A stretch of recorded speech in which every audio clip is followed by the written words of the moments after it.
Mwaramutse neza nanone abakomeje kudukurikira ndetse n'abakomeje kubana natwe hano kuri Mutarama TV. Reka twizere ko mwaramutse neza, twizere ko mwagize igitondo cyiza. Turi mu gitondo cyo kuwa gatatu, turi ku itariki 2 z'ukwezi kwa karindwi umwaka w'2025. Mwaramutse mute? Mwaramutse neza.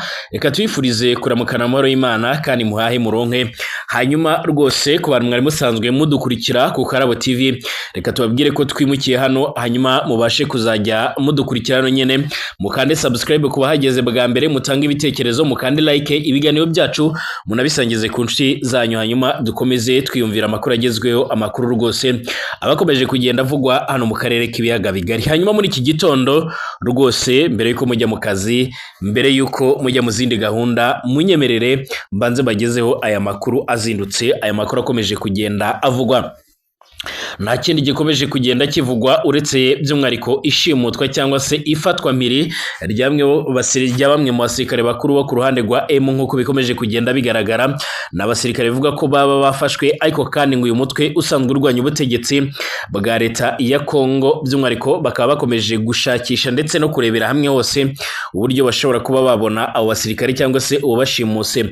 Bivuga yuko kandi nyuma yuko bamaze kugenda bafatwa mpiri by'umwariko n'ingabo z'u Burundi ndetse n'abawaza, baba bahise bajyanwa mu birindiro byabo bikomeye cyane, aho ntawe uramenya ibyaje kugenda bikurikiraho nk'uko bikomeje kugenda bivuga.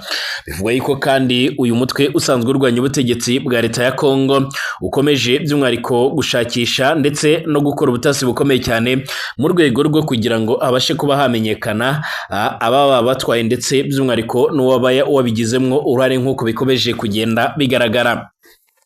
Amakuru akomeje kugenda atugerera by'umwariko avuga yuko uruhande rw'uyu mutwe urwanya ubutegetsi bwa Kongo rwirinze kugira icyo ruvuga, nyamara ngo amakuru rwose akomeje kugenda agera mu baturage baturiye muri ibyo bice. Turaza kugenda tunagaruka tukanitsa mu buryo bwihuse cyangwa se mu buryo burambuye. Bakomeza kuvuga yuko uyu mutwe ukomeje gushakisha ndetse no gukora ubutasi bukomeye cyane bwo ku rwego rwo hejuru, mu rwego rwo kugira ngo babashe ko bamenya uko ibintu bihagaze ndetse n'uburyo byagenze, ngo mu gihe bakomeje kubona yuko rwose bakomeje kugerwa amajanja mu buryo bukomeye cyane. Hanyuma ku munsi w'ejo mu gihugu cy'u Burundi nibwo bizizaga by'umwariko icyo twakwita nk'isabukuru by'umwariko y'imyaka yari ishize nyine Uburundi bwikuke, cyangwa se by'umwariko Uburundi bubonye ubwigenge. Ngira ngo abantu bose barabibonye mu modoka nziza rwose Perezida Evariste Ndayishimiye yayigaragayemo, agaragiwe n'abasirikare ndetse n'aya mamoto agezweho. Ubona yuko igisirikare cy'u Burundi, njya mbabwira igisirikare cy'u Burundi ni igisirikare gikomeye cyane, ni igisirikare kidakinishwa, ariko kandi ubona yuko nyuma y'ibyo byose noneho habaye n'ibindi bikorwa bigiye bitandukanye kuri stade Intwari. Ubu tuvugana Evariste Ndayishimiye ku munsi w'ejo yabashije kuba yahemba bamwe mu basirikare bari bamaze igihe kinini cyane bari ku mirongo y'imbere ku rugamba muri Republika Iharanira ya Kongo. Abasirikare nyine bari bamaze igihe kimwe na kimwe nyine bari ko barahangana n'uyu muhari wa M, nk'uko bikomeje kugenda bigaragara. Turagaruka no ku yandi makuru akomeje no kugenda avugwa nk'uko bikomeje kugenda bigaragara. Muranyemerera tubyitseho byose, ndababwira andi makuru akomeje kugenda avugwa. Hari amakuru avuga yuko guhagarika inkunga kwa Perezida Donald Trump kuzatera impfu zisaga miliyoni 15 mu myaka 5. Ubu ni ubushakashatsi bwamaze kujya ahagaragara, turaza kugenda tubwinjiramo. Reka nongere ndabaramutse mwebwe mwese abanywanyi b'ibiganiro byacu, abariko baradukurikira ndetse n'abakomeje kugenda baradushigikira nyine kuri no muyoboro mushasha. Reka twizere ko buri wese ameze neza, twizere ko buri wese yaramutse neza, twizere ko mwese muri amahoro kandi mukomeje kugira ibihe byiza cyane. Munyemerere kuri mwebwe mwese mukomeje kugenda mubana natwe, rero mbifurize ibihe byiza, mbifurije kugira intangiriro nziza z'uku kwezi kwa karindwi. Hanyuma munyemerere rwose abantu mukomeje kugenda mudukurikira, mbibutse gukanda subscribe, mutanga ibitekerezo, mukande like ibiganiro byacu, munabisangize ku nshuti zanyu. Hanyuma reka mbasuhuza bariko baradukurikira n'abatwumviriza bari ngaha mu Burundi, abatwumviriza cyane cyane baherereye mu karere k'ibiyaga bigari, ndetse n'abakomeje kugenda badukurikira baherereye hirya no hino mu isi. Mwese reka mbifurize ibihe byiza cyane. Nyamuneka reka mbabwire ngo aya makuru reka tuyahere hano muri Kivu y'Amajyepfo ndetse na Kivu y'Amajyaruguru, ariko by'umwariko tuyahere Warikare. Sosiyete sivile yo Warikare yamaze gushimangira ko hari abakomanda bo ku ruhande rwa M bamaze kugenda bashimutwa mu buryo bukomeye cyane, aho byamaze kwemezwa neza ko baba bashimuswe cyangwa se bafashwe miri nabo ku ruhande rw'ingabo z'abawaza ndetse na FDNB, ubwo ni ingabo z'abarundi. Abarwanyi b'imitwe yitwara gisirikare hano muri Repubulika Demokarasi ya Kongo bafatanyije nabo ku ruhande rw'ingabo z'u Burundi, by'umwihariko muri Kongo byiganjemo nyine ababa muri waza, baravugaho rero gushimuta abasirikare bakuru babiri b'uyu mutwe wa M usanzwe urwanya ubutegetsi bwa Kongo nk'uko amakuru akomeje kugenda tugera bivuga. Sosiyete sivile ivuga yuko bari abasirikare n'undi ngo bayoboraga izi ngabo z'uyu mutwe zirayitwa Misinga muri grupuma ya Ikobo ho muri teritwari ya Warikare nk'uko bigaragara. Nyuma y'ibitangazamakuru bikomeye cyane byo ku butaka bwa Kongo ndetse by'umwihariko sosiyete sivile iyo yamaze kugenda ivuga yuko bashimuswe by'umwihariko mu ijoro ryo ku cyumweru rishyira ku wa mbere tariki ya 30 Kamena, ubwo rero bari bageze mu gace gahuza imidugudu ya Kilomburumbu ndetse n'ahitwa Moli bari mu rugendo nk'uko bigaragara.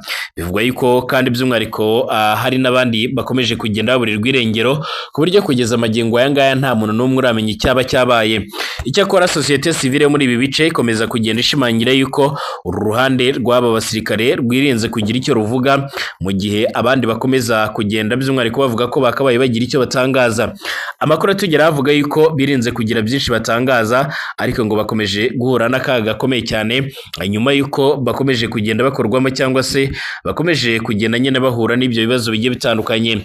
Amakuru atugera avuga yuko izi ngabo z'u Burundi FDNB zikomeje kurahirira gucunga umutekano ndetse no kuburizamo ibitero ibyo ari byo byose bishobora kuba byahungabanya amahoro n'ituze by'abanyagihugu cyangwa se by'abaturage nk'uko bikomeje kugenda bigaragara. Naho ku munsi w'ejo Perezida Evariste Ndayishimiye w'u Burundi hari kuwa kabiri by'umwihariko yahembye abasirikare batatu bari mu bo u Burundi rero bwari bwarohereje kurwana muri Repubulika Iharanira Intwaro Rusange ya Kongo nk'uko bigaragara. Nyuma y'uko abasirikare bagaragaje ubutwari bukomeye cyane, nyuma y'uko bagaragaje ubupfura n'ubwitange, bahembwe n'umukuru w'igihugu. Aba basirikare bari mu babarirwa by'umwihariko mu bihumbi by'umwihariko Burundi bwarungitse mu kurwana ku ruhande rwa leta ya Kongo mu ntambara ikomeje kugenda irahabera nk'uko bigaragara n'uyu muhari urwanya ubutegetsi bw'Kinshasa. Amakuru avuga ko Burundi by'umwihariko bukomeje kugenda bushakisha uburyo rero n'ubundi bwakomeza kwigizayo abarwanyi bari barakomeje cyangwa se bari baragerageje kugenda barasatira imipaka ihuza Burundi ndetse na Kongo hano muri Kivu y'Amajyepfo nk'uko bigaragara. Ni indwano ubona yuko zotanguye umwaka uheze ndetse izi ngabo z'u Burundi zikaba zikomeje kugenda zihagararaho kugeza ubu ngubu by'umwihariko akaba arizo zikomeje kugenda zifatiye runini ingabo za Kongo nyuma y'uko Sadeke ikomeje kugenda yava ndetse n'abacancuro nk'uko bikomeje kugenda bigaragara. Kuri yo wa kabiri rero ubwo kuri stade Intwari Bujumbura haberaga ibirori by'isabukuru y'imyaka 33 Burundi bumaze bwikukiye cyangwa se bubonye ubwigenge, nibwo Perezida Evariste Ndayishimiye yahembye bari abasirikare. Abo yahembye by'umwihariko ni Kapiteni Habarugira Aimable ndetse na Lieutenant Ndayisaba Richard ndetse na Caporal Chief Niganza Richard cyangwa se Likale, kubera uruhare rero bagize by'umwihariko mu bitero ingabo z'u Burundi zagabye muri icyo gihugu cya Repubulika Iharanira Intwaro Rusange ya Kongo. Kapiteni Habarugira ndetse na Lieutenant Ndayisaba buri umwe rero by'umwihariko muri abo yambitswe umudari ndetse anahembwa miliyoni 4 z'amafaranga y'amarundi, naho mugenzi wabo by'umwihariko ahembwa miliyoni 3 z'amahera y'amarundi. Evariste Ndayishimiye yanavuze ko kandi bari abasirikare barwanyije umwanzi w'u Burundi batuma atinjira muri iki gihugu, mu gihe bivuga ko kandi intumbero byari kugira ngo by'umwihariko babashe gusatira imipaka y'u Burundi hanyuma babashe kuba banateza umutekano muke mu Burundi. Ati abamubona abahagarariye igihugu by'umwihariko twarabatumye kugira ngo by'umwihariko bajye kurwanya umwanzi by'umwihariko ataratwinjirana. Murabizi ko umwanzi yashakaga kutwinjirana aciye muri Kongo. Ati baragiye rero by'umwihariko baritanga bimwe bikomeye, nta ubihakana, nubwo rero bari kumwe n'abandi aba baritanze kurusha abandi, ku buryo rero by'umwihariko uyu munsi niba dufite amahoro nuko rero bafite abo batinya. Nk'uko bigaragara twese twibuke ko igihugu cy'u Burundi kigomba kuva mu gasuzuguro.